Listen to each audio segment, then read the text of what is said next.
Hi friends, നമുക്കിന്നൊരു ഓയിൽലെസ് chicken ഫ്രൈയുടെ recipe നോക്കിയാലോ. അതിലേക്കായി കഴുകി വൃത്തിയാക്കിയ ചിക്കനിലേക്ക് 1 ടീസ്പൂൺ ഇഞ്ചി വെളുത്തുള്ളി ചതച്ചത്, 1/4 ടീസ്പൂൺ മഞ്ഞൾപ്പൊടി, 1 ടീസ്പൂൺ മുളക് പൊടി, 1 ടീസ്പൂൺ ഗരം മസാല, 1 ടീസ്പൂൺ തൈര്, പാകത്തിന് ഉപ്പ് എന്നിവ ചേർത്ത് നന്നായി മിക്സ് ചെയ്യുക. ഇവ മാരിനേറ്റ് ചെയ്തതിന് ശേഷം 1 മുതൽ 2 മണിക്കൂർ വരെ റെസ്റ്റ് ചെയ്യാൻ വെക്കുക.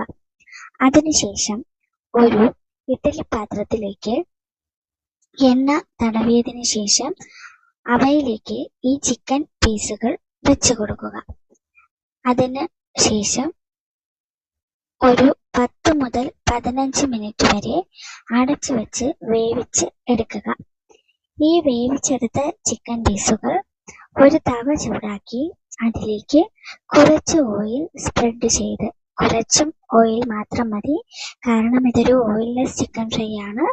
അതുകൊണ്ട് തന്നെ കുറച്ച് ഓയിൽ സ്പ്രെഡ് ചെയ്ത് അതിലേക്ക് വെക്കുക. കുറഞ്ഞ തീയിൽ ലോ ടു മീഡിയം ഫ്ലെയിമിൽ തിരിച്ചും മറിച്ചുമിട്ട് നമുക്ക് കുക്ക് ചെയ്തെടുക്കാം. വെന്ത ചിക്കൻ ആയതുകൊണ്ട് തന്നെ വേവിന്റെ കാര്യം നമുക്ക് പേടിക്കേണ്ടതില്ല. ഒന്ന് മെരിഞ്ഞു കിട്ടിയാൽ മതിയാകും. അതിനുശേഷം നമുക്ക് ചൂടോടെ ഇവ സെർവ് ചെയ്യാവുന്നതാണ്.